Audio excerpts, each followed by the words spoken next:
আসসালামু আলাইকুম। সম্মানিত দর্শক মণ্ডলী, দেশ কিংবা দেশের বাহিরে যেখান থেকে এই মুহূর্তে আমার এই ভিডিওটি প্লে করেছেন, সকলকে জানাই আন্তরিক শুভেচ্ছা ও অভিনন্দন। সম্মানিত দর্শক মণ্ডলী, ইতিমধ্যে বাংলাদেশে কিছু চাঞ্চল্যকর নিউজ ঘটে যাওয়া ইতিমধ্যে নেট দুনিয়ায় তুলপার আপনাদেরকে দেখাবো এই ভিডিওতে। গুরুত্বপূর্ণ, তাই না টেনে ধৈর্য সহকারে সম্পূর্ণ ভিডিও দেখবেন। চ্যানেলে নতুন হয়ে থাকলে সাবস্ক্রাইব করে পাশে থাকা বেল আইকনটি অন করে দেন পরবর্তী ভিডিওর জন্য। প্রিয় দর্শক, আর কথা বলবো না, চলুন একটি লাইক করে দেখতে থাকুন সম্পূর্ণ ভিডিওটি। আমার একটাই আকাঙ্ক্ষা, দেশ এবং জাতিটাকে একটা সুন্দর জায়গায় রেখে ছুটি করা।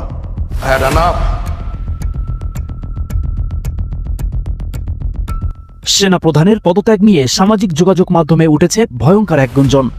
শেখ হাসিনার নিয়োগপ্রাপ্ত এই সেনাপ্রধান 5 আগস্ট থেকে বেশ আলোচনা ও সমালোচনার কেন্দ্রবিন্দু।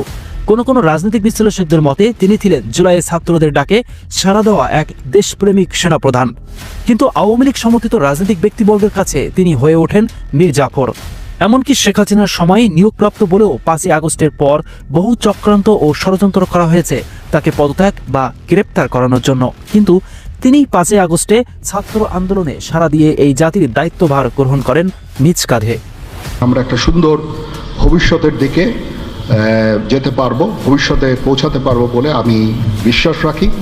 আপনারা আমাদের সবাইকে সাহায্য সহযোগিতা করবেন। আপনাদের সাহায্য নিয়ে ইনশাল্লাহ আমরা এটা করতে পারবো। আপনারা মিডিয়া অলরেডি অত্যন্ত দায়িত্বপূর্ণভাবে আপনাদের সংবাদ পরিবেশন করছেন। আমি আবার আপনাদের কাছে এই জন্য কৃতজ্ঞতা জানাচ্ছি এবং ইনশাল্লাহ আমরা সবাই মিলে দেশকে একটা সুন্দর একটা পরিবেশ আমরা সৃষ্টি করতে পারবো এই দেশে, এবং আমরা সবাই ভালো থাকবো ইনশাআল্লাহ। এমনকি তিনি এক সাংবাদিক সম্মেলনে স্পষ্ট বক্তব্য রেখেছিলেন, একটি ফ্রি ফায়ার ইলেকশনের মাধ্যমে জাতিকে একটি সুন্দর জায়গায় রেখে তিনি বিদায় নেবেন, এবং তিনি এটাও স্পষ্ট করেছিলেন মাত্র 18 মাসের মধ্যেই এই নির্বাচন সংঘটিত হবে। দেশের একজন সেনাপ্রধান হিসেবে তার বলা প্রতিটি কথা অক্ষরে অক্ষরে পালিত হয়েছে। 18 মাসের মাথায় নির্বাচন এবং আওয়ামী লীগের পূর্ণবাসন নয়, বরং নির্বাচিত সরকারের হাতে সুন্দরভাবে জাতিকে তুলে দিয়েছেন তিনি।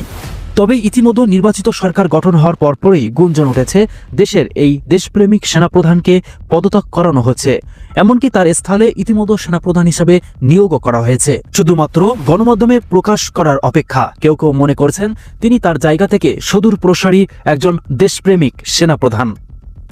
5 আগস্টের পরবর্তী সময় যখন তাকে নিয়ে নানা আলোচনা ও সমালোচনা, এমনকি ষড়যন্ত্র করা হয়, তখন তিনি নিশ্চুপ হয়েছিলেন।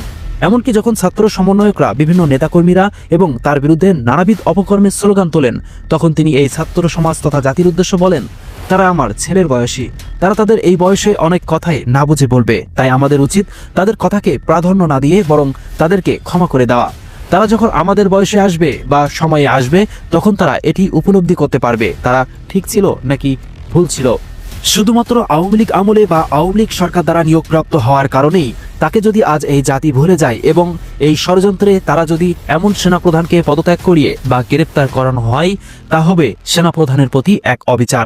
এমনটাই মনে করছেন অনেক রাজনৈতিক বিশ্লেষকেরা।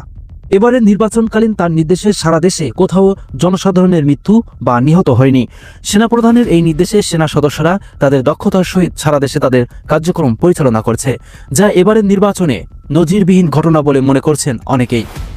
প্রিয় দর্শক, সেনাপ্রধানের এই পদত্যাগের গুঞ্জন অথবা তার পদত্যাগ বা তাকে ষড়যন্ত্রের মধ্য দিয়ে সেনাপ্রধান থেকে সরিয়ে দেওয়া বর্তমান বাংলাদেশের প্রেক্ষাপটে কতটুকু যুক্তিযুক্ত বলে আপনি মনে করছেন, তা অবশ্যই কমেন্ট করতে ভুলবেন না। দর্শক, আশা করি সম্পূর্ণ ভিডিও দেখলেন। ভিডিওতে যে বিষয় দেখলেন, এই বিষয় নিয়ে আপনাদের কি মতামত, অবশ্যই আপনাদের মতামতগুলো কমেন্ট করে জানাবেন, এমনকি ভিডিওটি শেয়ার করে সকলকে দেখার সুযোগ করে দেবেন।